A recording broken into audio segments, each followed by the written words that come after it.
Hi, I'm David Byes, your MSU Extension State Health Specialist, and I'm back with you to talk a little more about coronavirus.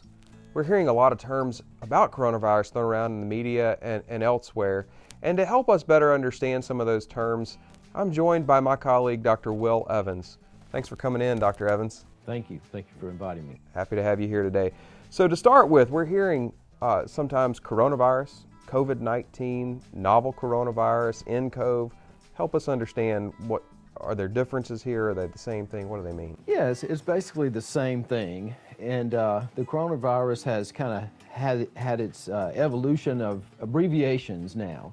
So the COVID just means that it's coronavirus disease, and the 19 means when it was discovered. So coronavirus 19 or COVID-19, it all means the same thing. Great, so that's pretty simple. Yeah. In some of my later reading on this, I've seen the idea that this is a zoonotic disease. Talk to us about zoonosis and zoonotic diseases and what that means. Well, whenever you see certain diseases in humans, we think of them being transmitted from human to human, like common cold. You can get a cold, catch cold from another human. But some diseases start out in animals, and they end up being diseases that can spread from animal to animal, but they can change themselves and eventually infect humans. And that's kind of what we think has happened in this case. But now it has changed itself again so that it can spread from human to human. So zoonotic just means the origin of the disease may have been animal. Got it. Okay. That's helpful. Let's talk for a minute about some of these terms like outbreak and epidemic and pandemic and endemic. Can you kind of walk us through that? Give us a mini epidemiology lesson and kind of what it means. Well, you hear the term outbreak sometimes, and this really relates to person, place, and time. So if you had a disease that was common in the winter, like a common cold or even flu, that's not a big deal to have maybe 50,000 cases of the flu.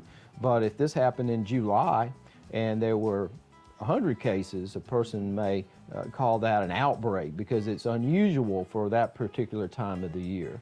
If you had a measles case that turned into 20 measles cases in a high school, that would be considered an outbreak because we don't see the measles very much anymore.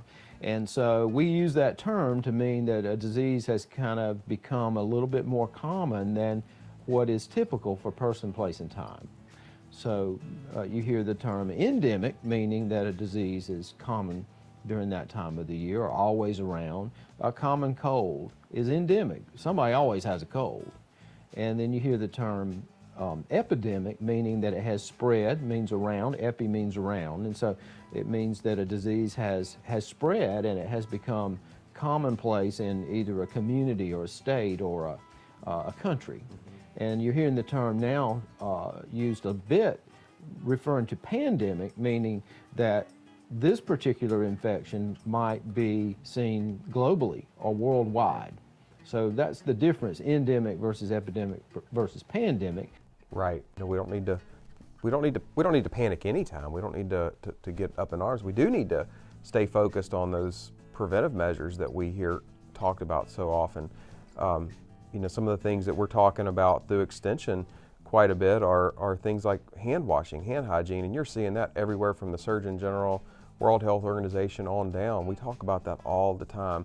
Washing your hands with warm water and soap, 20 seconds, so critical. Things like coughing into your elbows, another one of the things we talk about. Cleaning your surfaces, cleaning things like we may not necessarily think about, but our cell phones, being sure we're keeping those surfaces clean. Physical activity, eating healthy, eating fruits and vegetables, and drinking lots of water. So the terms can be scary, and they can really set us into fear mode. But I'm just reminded more and more that we don't need to do that. Do you agree? Do you think we need to? Yeah, I think so. I think it's always good to have a healthy understanding of the terms that are being used, just so when you hear a news anchor mention epidemic or pandemic, you at least know what it means. But also consider that an outbreak could be something as simple as seeing a handful of cases of something that are not typically seen that time of year. So they're just terms that we use to better explain what's happening around us.